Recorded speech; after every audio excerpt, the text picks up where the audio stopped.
अगर आप जॉब कहीं करते हैं तो जॉब तो अपनी जगह पर मौजूद है, वहां पर जब आप जाते हैं तो आपका इंटरेक्शन हो जाता है, लेकिन उसके अलावा भी आपका जो है जॉब के अलावा भी आपका इंटरेक्शन होना चाहिए, रिलेशनशिप होना चाहिए। ठीक है, ये मतलब है इसका। सही सर। और किसी का सवाल? No sir. ये चीमा साहब कहाँ चले गए? चीमा साहब बोल रहे थे कि मेरा माइक बंद किया हुआ है, तो जरा चीमा साहब कोई सवाल है तो पूछ ले यार, है अगर आप कुछ कहना चाहते हैं, कुछ कमेंट करना चाहते हैं, कुछ है तो जरा आपके पास मौका है, जरा बोल ले आप। लगता है कि हमारे चीमा साहब कहीं गायब है। चलें चीमा साहब, हमने तो आपको मौका दिया था लेकिन आपने मौके से फायदा नहीं उठाया। हम आगे बढ़ते हैं नेक्स्ट स्लाइड की तरफ, और नेक्स्ट है हमारे पास हाई परफॉर्मेंस टीम। अब ये इसके अंदर थोड़ा सा ये है सारी टीम ही। पहले हम देख रहे थे कि इफेक्टिव टीम है, उससे पहले हम देख रहे थे ग्रुप्स है। तो ग्रुप्स जो है उसकी जो डिग्री ऑफ इंटरेक्शन या वो जो चार चीजें हमने पढ़ी थी वो कम होती है। इसी तरह जब इफेक्टिव टीम में आती है तो उसके अंदर वो जो है टीम जो होती है उसके अंदर वो बढ़ जाती है, और जब इफेक्टिव टीम होती है तो उसके अंदर वो सारी कैरेक्टरिस्टिक जो कि आपने अभी पढ़ा। अब उसके बाद हाई परफॉर्मेंस टीम भी होती है, ये सारी अलग अलग है। तो इफेक्टिव टीम अलग है और हाई परफॉर्मेंस टीम अलग है, और जो ग्रुप होते हैं वो अलग है। तो high performance team have a same characteristic like effective team but to a higher degree, यानी वही कैरेक्टरिस्टिक जो कि हमने इफेक्टिव टीम के अंदर हमने पढ़ी है, वही सारी की सारी कैरेक्टरिस्टिक्स जो है वो हाई परफॉर्मेंस टीम की ही है। लेकिन बस डिफरेंस सिर्फ ये है कि उसके जो डिग्री है वो हायर है then the degree of effective team, बस इतना सही है। उसके बाद इसके अंदर जो दूसरी चीज है वो strong personal commitment to each other. तो ये बहुत जरूरी है कि बजाय इसके कि लोग जो है वो अपने लिए काम करें या उस पर्पस के लिए काम कर रहे हो जिसके लिए वो जो है उन्हें हायर किया गया या टीम का पार्ट बनाया गया। अब यहाँ पर जो है उनकी जो पर्सनल कमिटमेंट है वो ईच अदर है, यानी वो एक दूसरे का ख्याल रखेंगे। तो उनकी कमिटमेंट अपने टीम के मेंबर्स के साथ है कि वो जो टीम के मेंबर है उनको जो है वो ज्यादा से ज्यादा बेनिफिट देना चाहता है, टीम का जो लीडर है उसको ज्यादा से ज्यादा बेनिफिट देना चाहता है। तो ये कमिटमेंट उस टीम के अंदर मौजूद होना जो है उस टीम की परफॉर्मेंस को इम्प्रूव करता है। ऐसी टीम को हाई परफॉर्मेंस टीम कहते हैं जो कि उस टीम के मेंबर का ख्याल रखे, उसके मेंबर के लिए कमिटेड हो, वो अपने लिए कम और अपने मेंबर के लिए ज्यादा उसकी कमिटमेंट होनी चाहिए। इसी तरह जो सक्सेस है और जो ग्रोथ है वो अपनी ग्रोथ और अपनी सक्सेस की बजाय जो आपका टीम का मेंबर है उसकी सक्सेस के ऊपर ज्यादा जो है फोकस हो, उसके साथ ज्यादा कमिटमेंट हो। तो ये दो चीजें जो है हाई परफॉर्मेंस टीम के कैरेक्टरिस्टिक्स में से है। एक तो ये है कि दूसरे की आपकी जो स्ट्रॉन्ग कमिटमेंट है वो दूसरे मेंबर के साथ है, यानी एक मेंबर की दूसरे के साथ। इसी तरह सब मेंबर्स की एक दूसरे के साथ जो है वो पर्सनल कमिटमेंट होनी चाहिए। और तीसरा वो एक दूसरे की ग्रोथ और सक्सेस के लिए काम करें। और थर्ड जो है जो सबसे पहले नंबर पर है कि वो सारी कैरेक्टरिस्टिक्स उस टीम में मौजूद होनी चाहिए जो कि एक इफेक्टिव टीम के अंदर होती है, वो सारी कैरेक्टरिस्टिक्स उसके अंदर मौजूद होंगी तो आपकी हाई परफॉर्मेंस टीम होगी, including strong personal commitment to each other and commitment to the others growth and success। तो ये हाई परफॉर्मेंस टीम जो है उसकी ये कुछ कैरेक्टरिस्टिक्स है। ये कोई सवाल आपका है तो आप पूछ लीजिए प्लीज।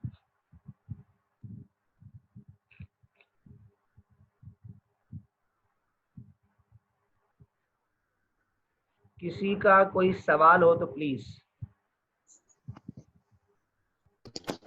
सर मेरा मेरा क्वेश्चन है, जैसे आजकल ऑर्गेनाइजेशंस के अंदर इतनी ज्यादा बायसनेस होती है ना कि लोग एक दूसरे को चाहते नहीं कि वो आगे बढ़े, तो ये वाली जो परफॉर्मेंस है, हाई परफॉर्मेंस जो है, वो ये चलती है ऑर्गेनाइजेशंस के अंदर? चलती है ना, लेकिन पाकिस्तान के अंदर तो ज्यादातर टीम बेस्ड काम ही नहीं होता ना। यहाँ पर तो ज्यादातर जो है वो इंडिविजुअल्स वर्किंग होती है। यहाँ पे आपने देखा कि टीम बिल्डिंग के ऊपर बहुत कम काम होता है। तो यहाँ टीम्स, हाई परफॉर्मेंस टीम तो बहुत दूर की बात है, यहाँ पे तो टीम से रिलेटेड वर्क ही नहीं होता। ये चीजें जापानीज जो है वो बहुत ज्यादा इफेक्टिव वे में कर रहे होते हैं। तो इसलिए हमारे यहाँ जो ये कंसेप्ट है, ये इतना ज्यादा टीम का नहीं है। यहाँ पर तो हर बंदा अपने आप को आगे बढ़ाना चाहता है और पर्सनल कमिटमेंट उसकी अपने साथ है, दूसरों के साथ नहीं है। तो ये है पाकिस्तान जो है, it is not a country which having a teams, which having a good teams. तो यहाँ पर एक मसला है ये। ठीक है लड़की, और सवाल?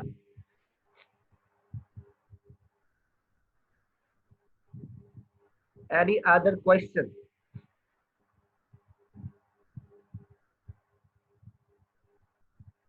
ओके, कोई लिख रहे हैं चैट के अंदर, उसको देख लेते हैं।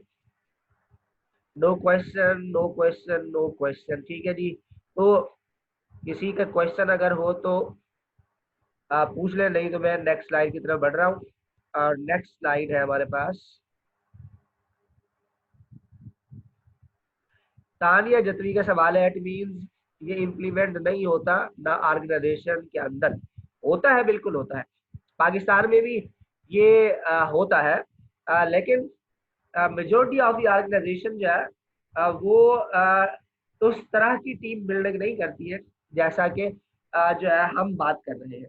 तो अगर ऐसी टीम्स वहाँ मौजूद है तो काम एक अच्छा हो सकता है। और जिस ऑर्गेनाइजेशन के अंदर अच्छी टीम है, हाई परफॉर्मिंग टीम है, एक दूसरे का ख्याल रखती है, वो ऑर्गेनाइजेशन हमेशा सक्सेसफुल होती है। ऐसा बिल्कुल नहीं है कि पाकिस्तान के अंदर लोग टीम में काम नहीं करते, यहाँ पे भी कर रहे हैं, लेकिन उस तरह नहीं है जैसा कि जापानीज है।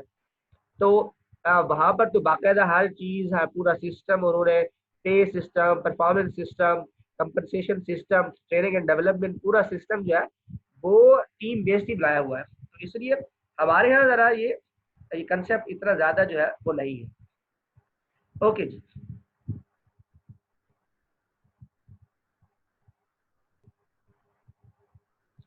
तो मैं अब नेक्स्ट क्वेश्चन की तरफ चल रहा हूँ, नेक्स्ट स्लाइड की तरफ। और नेक्स्ट स्लाइड है हमारे पास,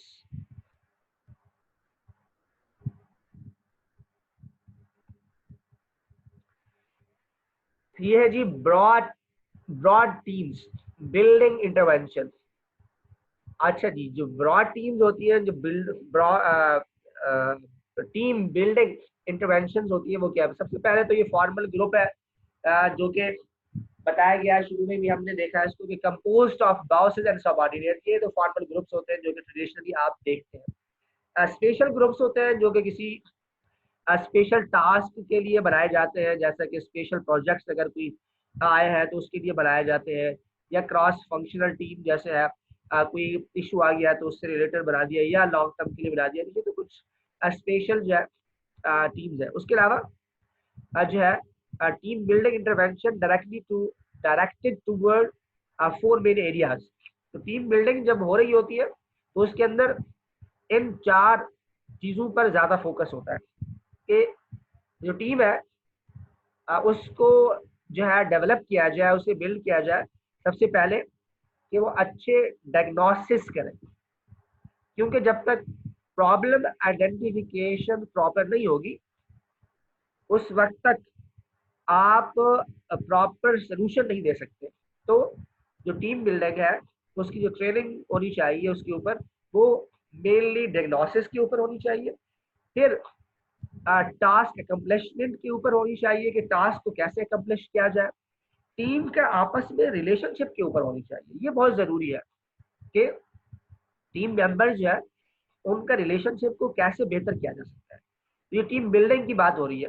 ठीक है, टीम बिल्डिंग के अंदर जब जो है ट्रेनिंग दी जा रही होती है तो उस के अंदर क्या चीजें इंक्लूड होती है जिसके ऊपर उन्हें ट्रेनिंग दी जाती है। तो पहले मैंने बताया कि प्रॉब्लम आइडेंटिफिकेशन की प्रॉब्लम कैसे वो टीम मिलकर प्रॉब्लम को कैसे आइडेंटिफाई करेगी, फिर गोल जो ऑब्जेक्टिव है, जो टास्क है, जो उन्हें काम दिया गया है, जो पर्पस जिसके लिए टीम बनाई गई है, उसकी अकम्पलिशमेंट का क्या प्रोसीजर प्रोसेस उसे समझाते हैं किस तरह उसको बेहतर कर सकते हैं।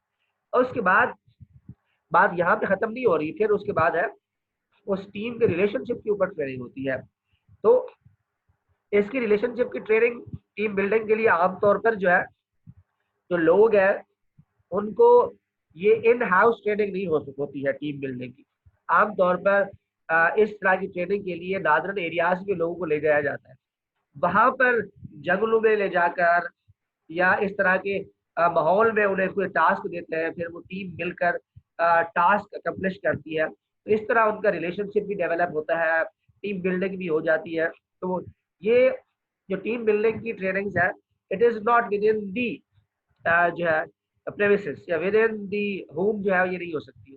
तो ये आप बाहर ले जाकर जो है उसके लिए ये काम कर रहे होते हैं आप ट्रेनिंग्स। टीम और ऑर्गेनाइजेशन प्रोसेस, टीम क्या है, टीम के अंदर जो लोग क्या है, उसकी जो स्किल्स है वो किस तरह होनी चाहिए जो हम ऑलरेडी डिस्कस कर चुके हैं, और फिर वो टीम जो है उसको वो ऑर्गेनाइज कैसे हो, उसकी ऑर्गेनाइज उस टीम की ऑर्गेनाइजेशन का प्रोसेस क्या हो, उस टीम को कैसे ऑर्गेनाइज किया जाए। जो टीम जब तक ऑर्गेनाइज नहीं होगी उस वक्त तक आप वो टास्क अकम्पलिशमेंट या डायग्नोसिस जो है उसको प्रॉपर नहीं कर सकते। इसलिए जो टीम है उसके अंदर जो लोग हैं उनकी जो कॉम्पिटेंसी है उसको कैसे इम्प्रूव किया जाए, और उस उनको फिर जो है किस तरह ऑर्गेनाइज किया जाए ताकि जो पर्पस है, जो ऑब्जेक्टिव है, जो टास्क है उसे अचीव किया जा सके, प्रॉब्लम को प्रॉपरली आइडेंटिफाई किया जा सके, प्रॉपर डायग्नोस किया जा सके, फिर उसके लिए प्रॉपर इंटरवेंशन जो है, जो ट्रीटमेंट है वो रिकमेंड की जाए और अपने टास्क को अकम्प्लिश किया जाए। तो ये टीम बिल्डिंग की इंटरवेंशन है। ठीक है, पर्पस इसके रिलेटेड अगर कोई सवाल है तो आप पूछ सकते हैं। ये जो मैंने स्लाइड अभी जो है आपके सामने है, इसके ऊपर किसी का कोई क्वेश्चन है तो वो पूछ सकता है।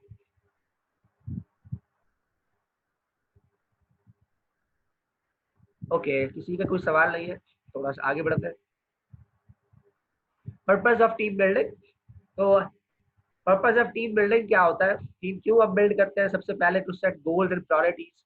तो आप टीम इसलिए बिल्ड करते हैं ताकि वो जो टीम जो है वो गोल्स को सेट करे, अपनी प्रायोरिटीज को बताए। उन्हें प्रायोरिटीज अपनी पता होनी चाहिए, उसे गोल्स अपने पता होने चाहिए, वो उन्हें सेट करना जानती हो गोल्स को, उन गोल्स में से फिर अपनी प्रायोरिटीज को डिफाइन करना जानती हो। तो टीम बिल्डिंग का जो बेसिक ऑब्जेक्टिव होता है वो ये फर्स्ट पॉइंट है, to analyse and allocate the way work is perform. किस तरह उनकी टीम के जो मेंबर्स है वो टीम कैसे काम करेगी, उसके जो मेंबर्स है वो किस तरह काम करेंगे, किसको कौन सा काम असाइन किया जाएगा। ठीक है, ये जो है टीम बिल्डिंग का मकसद होता है।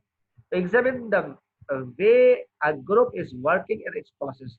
तो जो वो ग्रुप है या वो जो टीम है वो कैसे काम कर रही है, उसके काम करने का तरीकाकार क्या है, उसकी जो मैथड है उसको देखा जाता है, उसके प्रोसेस और प्रोसीजर्स को देखा जाता है, वो कैसे काम करती है। और फिर उसके बाद उसको इफेक्टिव वे बताए जाते हैं, प्रोसीजर बताए जाते हैं कि इस तरह जो है जो ग्रुप है या टीम है उससे ऐसा काम करना चाहिए तो ज़्यादा बेहतर और इफेक्टिव जो है वो काम कर सकेगी। उसके बाद examine the relationship with the people. तो वहाँ उस टीम के अंदर जो लोग हैं उनका आपस में इंटरेक्शन, उनका रिलेशनशिप, इसके ऊपर जो है वो बात होती है। तो उनके रिलेशनशिप के ऊपर बात भी बड़ी इंपॉर्टेंट है। तो ये 4 पॉइंट्स है जो कि टीम बिल्डिंग का असल में पर्पस होती है। तो कोई सवाल अगर आपका है टीम बिल्डिंग से रिलेटेड तो आप ये जो है इस आप पूछ सकते हैं, वरना मैं आगे थोड़ा सा चल रहा हूँ और फिर हम आगे बात करते हैं। 5:15 हमने लेक्चर क्लोज करना है इंशाल्लाह। तो अगर किसी का कोई सवाल नहीं है तो मैं आगे बढ़ रहा हूँ। और नेक्स्ट हमारे पास है ये है रोल एनालिसिस टेक्निक्स। जो रोल्स होते हैं उसको आप कैसे एनालाइज कर सकते हैं। तो उसके लिए सबसे पहली जो एक्टिविटी है, सेलेक्ट ग्रुप लीडर। तो आप सबसे पहले आप एक ग्रुप लीडर सेलेक्ट करेंगे। एक्टिविटी 2 जो है वो है group is operating in an optimally effective way. आप ये समझिए कि जो ग्रुप है वो इफेक्टिवली परफॉर्म कर रहा है। तो what would be the group members doing, हर एक जो मेंबर है उसकी क्या क्या रिस्पॉन्सिबिलिटी है, वो किस तरह काम कर रहा है कि वो जो ग्रुप है या टीम है वो इफेक्टिवली परफॉर्म कर रही है। जो डिसएग्रीमेंट है वो डिसएग्रीमेंट कैसे रिकॉर्ड किए जा रहे हैं, क्या वो डिसएग्रीमेंट रिकॉर्डेड है, किए जा रहे हैं, नहीं किए जा रहे हैं, किस तरह जो है ये चल रहा है। Modified on the basis of general consensus, तो जो जनरल कंसेंसस होते हैं उसकी बेसिस पर जो है जो आपके डिसएग्रीमेंट्स है उन्हें मॉडिफाइड किया जा सकता है। इसी तरह जो है एक्टिविटी 5 जो है the same procedure is repeated for the group leader, तो ग्रुप लीडर जो है उसकी जो सिलेक्शन है उसके लिए भी आपको इसी तरह की एक्टिविटी करके आपको जो है ये करना चाहिए। तो आप ये एक असाइनमेंट है जो कि आपके ग्रुप के अंदर जो लोग हैं, जवेरिया यस सर। आपने ये यस सर।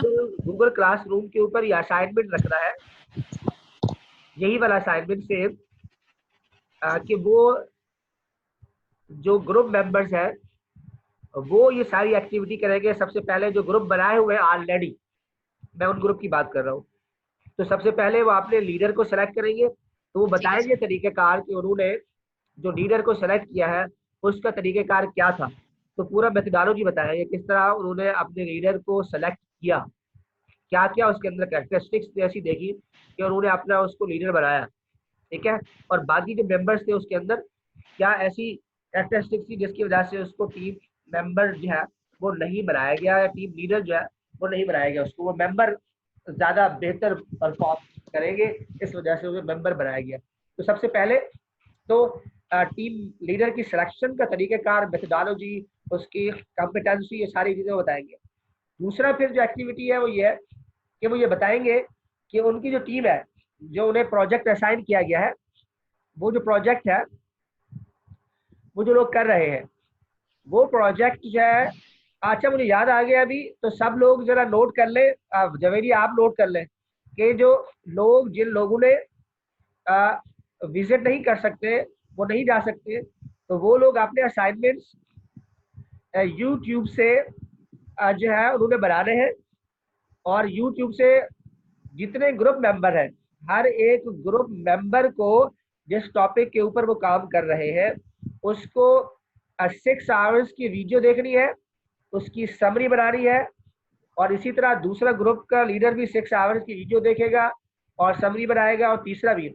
और इस तरह उन सबका कंसेंसस से जो है जो एक रिपोर्ट वो पूरी बनाएंगे और वो प्रेजेंट करेंगे, और वो रिपोर्ट जो है वर्ड और पीपीटी फॉर्म के अंदर यहाँ जमा करानी होगी। ये आप समझ गई है क्या कहा है मैंने जवेरिया? यस सर, लेकिन ये 6 आवर्स की वीडियो जो है वो किस टॉपिक से रिलेट करनी चाहिए? जिस टॉपिक के ऊपर वो काम कर रहे हैं। ठीक है।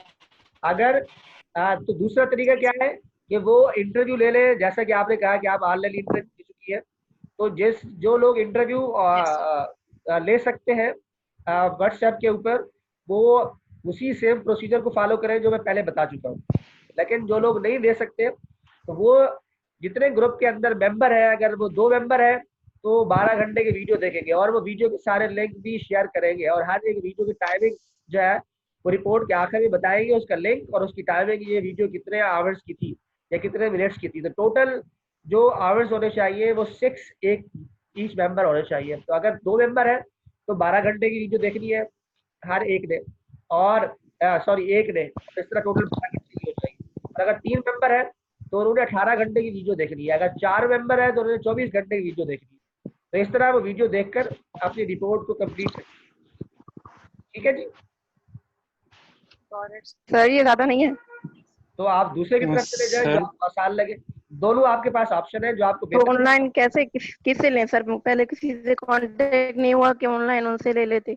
नहीं कर सकते तो देखिए ना, आप क्या है, आपको कितना काम करना है, चले 6 घंटे की आप वीडियो देखेंगी, उसमें जो है, अब मैं आपको ये कह सकता हूँ कि 1 घंटे से आप वीडियो आप ढूंढेंगी, और 6 घंटे वीडियो, तो 7 घंटे हो गए, 5 घंटे आप उसे बनाने में लगाए, तो 12 घंटे आप अगर इस रिपोर्ट को देंगी तो 12 घंटे का मतलब क्या है, एक दिन के अंदर आपकी रिपोर्ट तैयार हो जाएगी। इसमें क्या मुश्किल है? सर सर जी जो इंडिविजुअल बना रहे हैं उनका क्या होगा फिर? वो जी 6 सर घंटे इंडिविजुअल वालों का। इंडिविजुअल जो है वो 6 hours. Okay okay sir thank you. ठीक है जी,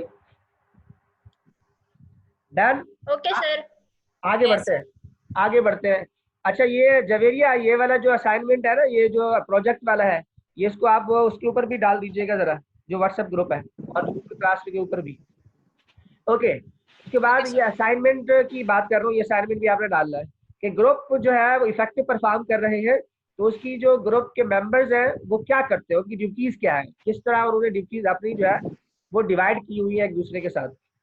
उसके बाद वो डिसएग्रीमेंट रिकॉर्ड कैसे करते हैं, जब उनके दरमियान में जो मेंबर्स हैं उनके दरमियान में डिसएग्रीमेंट होता है तो कैसे उसको जो है वो कर रहे होते हैं। मॉडिफिकेशन जो है वो किस तरह होती है, जब कंसेंसस हो जाता है किसी एक के ऊपर तो डिसएग्रीमेंट को मॉडिफाइड कैसे करते हैं। और बस ये 4 असल में स्टेप है, असल में तो इन 4 स्टेप्स को फॉलो करना है। एक्टिविटी 1, 2, 3 एंड 4, तो ये 4 एक्टिविटीज को जो है फॉलो करना है आप लोगों को। ठीक है जी, ये आपने असाइनमेंट देना है जवेरिया, yes, sir. डन है। आगे बढ़ते हैं, सर ये ग्रुप बेस्ड Yes, है। मैं डाल दूँ। ये ग्रुप में है बिल्कुल। सर यही सर वाली क्या जी ग्रुप बस- बेस है। ये ग्रुप बेस है बिल्कुल। ग्रुप में अगर किसी को इंडिविजुअल है तो जो इंडिविजुअल्स हैं वो आपस में ग्रुप बना लें, आपस में एक दूसरे से इंटरेक्ट कर लें, तो ये ग्रुप असाइनमेंट ही है, ग्रुप के बगैर ये असाइनमेंट हो नहीं सकता। आगे बढ़ते हैं, नेक्स्ट है इंटर डिपेंडेंसी एक्सरसाइज। तो ये जवेरिया ये एक और असाइनमेंट भी देना है, ये अभी नहीं देना, ये नेक्स्ट क्लास के लिए ये आप दे दीजिएगा, ये नोट कर ले लेकिन अपने पास। Yes, sir. एक्टिविटी 1 जो है, आप ये person 1 and person 2 will be seated facing person 1 and 3। तो अब ये इसके अंदर 1 एंड 3 का फेसिंग वाला कंसेप्ट नहीं होगा, क्योंकि अब तो ऑनलाइन इन्होंने इंटरेक्ट करना है। तो 4 लोग होने चाहिए इस ग्रुप के अंदर, अगर 4 नहीं भी है तो कोई मसला नहीं है, 2-3 है तो वो एक दूसरे को जो है एक दूसरे से बात कर लेंगे। अगर 2 भी ग्रुप के मेंबर हैं तो एक दूसरे से बात कर लेंगे। ठीक है। एक्टिविटी 2 जो है वो ये है, interview each other about important interdependency between your task. तो वो एक दूसरे का इंटरव्यू करेंगे कि वो जो प्रोजेक्ट कर रहे हैं उस प्रोजेक्ट के अंदर एक दूसरे के ऊपर वो किस तरह जो है वो डिपेंडेंट है, क्या ऐसी चीज़ है जो एक दूसरे के बगैर नहीं कर सकते। तो वो मेन पॉइंट्स उसके लिखकर हमें भेजेंगे, जैसा कि what are the important interdependency लिखेंगे, व्हाट्स गोइंग पार्टिकुलरली वेल, कौन सी चीज़ है जो बहुत अच्छी चल रही है उनके ग्रुप में, कौन से ऑब्स्टिकल्स आ रहे हैं उनको उस ग्रुप के अंदर, और any action plan to remove the obstacle, क्या उन्होंने उन ऑब्स्टिकल्स को खत्म करने के लिए कोई एक्शन प्लान बनाया और जिससे वो खत्म हो गए, क्या हुआ। एक्टिविटी 3 जो है, person 1 and 2 exchange there seats repeat the same. तो इसके लिए तो बस ये आखिरी वाला जो है इसको करने की जरूरत नहीं है। तो आप जो है इसमें एक्टिविटी 2 जो है वो है सबसे इम्पोर्टेंट, तो एक्टिविटी 2 जो है वो करनी है इन्होंने। ये है असाइनमेंट एक्टिविटी 2 का, कि इंटर डिपेंडेंसी सी वो कैसे ये एक्सरसाइज इन्होंने करके जमा करा दी है। ठीक है सर टोटल ना, yes sir, sir total 4 assignments हो चुके हैं। पहला असाइनमेंट तो आर्टिकल प्रेजेंटेशन का था, दूसरा आपने 6 बॉक्स मॉडल दिया था, और अभी ये 2 असाइनमेंट और हो चुके हैं। तो और बात 2 कितने क्विज़ेस हो असाइनमेंट करने हैं हमने, 6 करने कितने? सर 4 असाइनमेंट काफी होंगे, और 2 क्विज़ेस चले तो ऑलरेडी बस आप ले इसके चुके हैं। और इसके बाद कोई असाइनमेंट नहीं देगी, आप दे दें और खत्म करें। सर बहुत ज्यादा बर्डन पड़ जाएगा। ये तो मुझे लग रहा है कि ये चीमा की आवाज होगी, अभी तक तो वो बोल नहीं जी रहा था, सर। अभी बोला है उसने। चले आगे, और काम सर नहीं इस दे रहे आपको, जो बात ने दूसरा काम मेरी दिया था आंखें वो खोली। वापस ले रहे हैं। आपको प्रेजेंटेशन देनी थी ना एक, जी वो प्रेजेंटेशन छोड़ दें, वो आपसे नहीं ले कौन रहे। सी? कोई प्रेजेंटेशन एक केस स्टडी वगैरह करना था ना, छोड़ दें उसको, बस ये 4 असाइनमेंट आपने लेना है ना, तो ये आप कर लें। और सर प्रोजेक्ट की डेडलाइन कब तक होगी, ये जो यूट्यूब वाली, और वैसे भी? हाँ जी, अब इसको जो है ना आपके पास ये कितना हमारे पास वीक रह गए, कब सेमेस्टर ऑफ होगा हमारा? सर मई तक सुनने में आ रहा है कि मई के फर्स्ट वीक में सारी क्लासेस ऑफ हो जाएंगी। हमारी बाकी क्लासेस भी जो स्केड्यूल हुई हैं वो मई के फर्स्ट वीक बस तक। अप्रैल के लास्ट वीक में जमा कराना है ये आपने। सही है सर। ठीक है, अप्रैल के लास्ट इसी के लास्ट वीक में आप जमा करा दीजिएगा प्लीज। ओके, हमारे पास नेक्स्ट है जी ये फोर्स फील्ड एनालिसिस टेक्निक है। ये मैं ऑलरेडी आपसे डिस्कस कर चुका हूँ। ये जब हम पहले हमने शुरू में पढ़ा था तो उसके अंदर फाउंडेशन ऑफ ओडी के अंदर ये पूरा आल से डिस्कस हो चुका है, तो मैं इसे दोबारा रिपीट नहीं करूँगा क्योंकि टाइम भी नहीं है, तो इसको आप देख लीजिएगा।